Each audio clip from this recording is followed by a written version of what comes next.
What's going on, everybody? This is John Lewis, John the Everyday Joe, and this video is going to address two questions. One, why am I John the Everyday Joe? And two, how could anybody be an Everyday Joe as well and train the way that I do? Well, the name Joe itself has two meanings for me. The first one has to do with military service. A lot of you guys know that a Joe sometimes is the way that you refer to a service member. I did serve 2 decades active duty military, and for me, a Joe is just somebody who gets the job done. There is a mission that's way greater than you are, and you work with your teammates to accomplish that mission. You guys are the Joes, you get it done. So for a long time, that was the primary definition for me of what a Joe is, and I'm proud to have done it. The second definition for Joe comes down to breaking down the letters J-O-E, and that would mean just one exercise.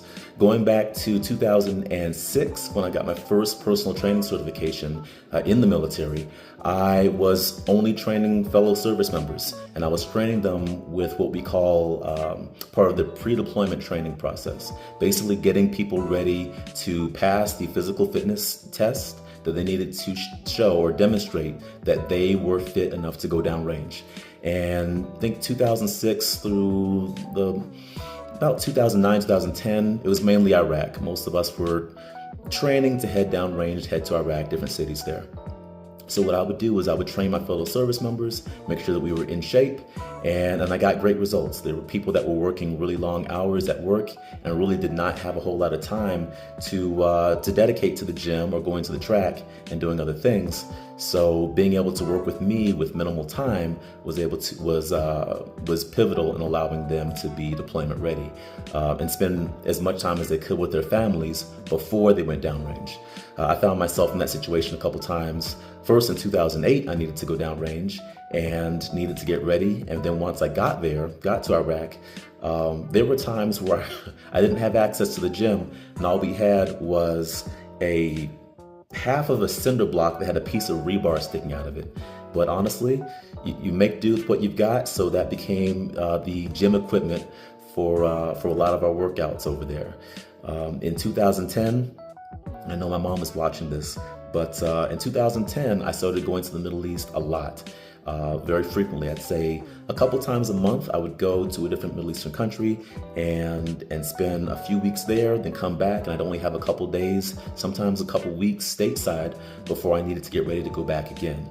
So training and being in the best physical shape that I could possibly be in minimal time was really paramount. That was what my focus was on. And I started taking copious, diligent notes on which methodologies worked best for me, worked best for my coworkers, my fellow service members that needed to stay ready to go downrange.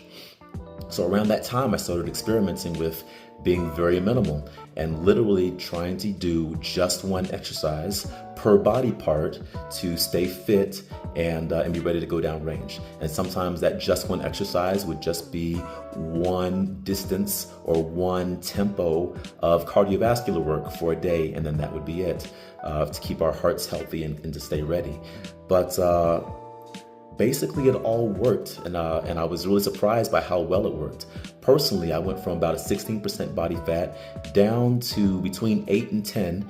Nowadays, I hover at about 10, 11% body fat year round. But initially, I was a little bit stunned at how much difference you could make with that, what we call nowadays, that minimum effective load of just one exercise, and sometimes doing as little as 4 to 5 sets in a given week for a certain body part. So I would train coworkers, they got great results.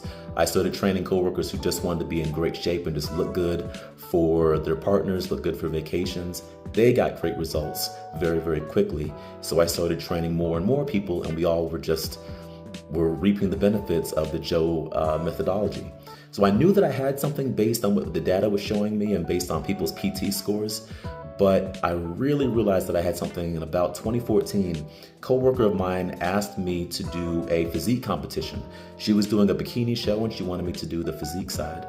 And I politely declined multiple times. And she kept asking me. The week of the show was on a Saturday. She asked me again on that Tuesday if I wanted to do it. And she said, "John, I have a free ticket." Well, that changes everything because my favorite F word is free. So I took her up on it. One, free ticket. Two, I had the built-in excuse in my mind that I haven't trained for this. I've just been doing J.O.E, working with about 10 service members to get them in great shape.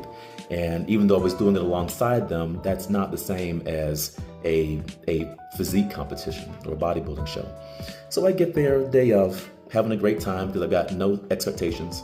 And lo and behold, I did wind up getting second place in my class. That particular show had a warrior, a gladiator theme is what it was. So I got this battle axe. The first place guy, I think he got a massive broadsword and somebody else got a gladiator helmet. It was a really cool experience. I don't plan to do it again, but my takeaway from that was the methodology was sound. And nowadays we do have plenty of scientific journals that show us that low dose really can be effective. But back then, it was just the data that I was collecting from myself and from my fellow service members that was showing me that this really did work, and was really effective. But along the way, I did have setbacks. As a result of those deployments, on one of them, I was in an armored vehicle that wound up on its side while I was wearing my heavy battle rattle and whatnot. So I had these bizarre loads on different parts of my spine, sort of pulling it in different directions. And that did more damage than I realized at the time because fast forward a little bit, there was one day where I literally could not get out of bed, couldn't stand up, and I could barely feel my legs. So when I got to the hospital, I eventually dragged myself to my car, drove myself there, very foolish. But once I got there, I'll never forget it. The ER doctor was showing me my MRI and goes, "You seem pretty young, mid-30s, but your spine looks like a 75-year-old retired middle linebacker." And that was when I knew that I needed to train differently. I needed to train in a way that wasn't putting compressive load on my spine anymore because of my unique situation. I just couldn't handle that. But I was able to come back from that injury, and I came back better than ever before. I put up some of my best PT scores, and my physique actually looked a little bit better once I did change my techniques a little bit to accommodate for what I now knew about my spine.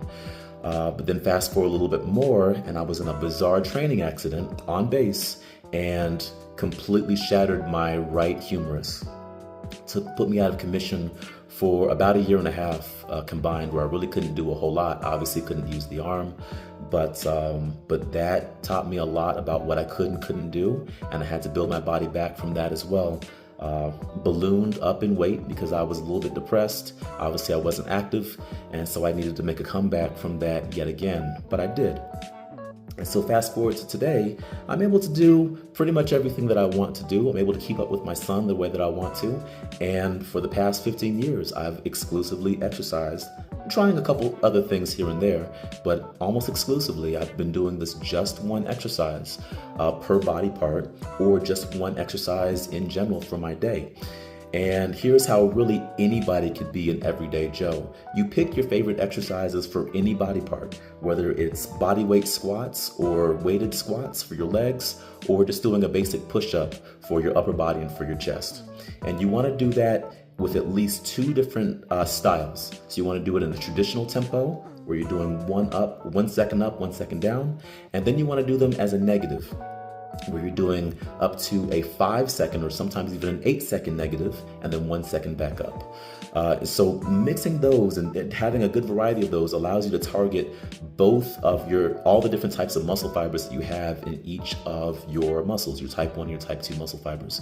We all have them in different bundles and different concentrations. So mixing up the modality and mixing up the tempo of those exercises allows you to hit all of those fibers and see which one your body responds to the best, and then favor that one. So for me, I respond very well to the negatives in some of my body parts, but I respond better to the concentric with others. So I mix and match those, continually increase the amount of reps that you're doing, and continually increase the number of sets you're doing in a given day or in a given week, where you start off doing maybe 3 sets, work your way up to doing 5 to 6 sets of a body part for that particular muscle, and then give yourself a day or 2 days of break, and then try again with your second favorite exercise, and just keep on repeating that and the combinations are limitless.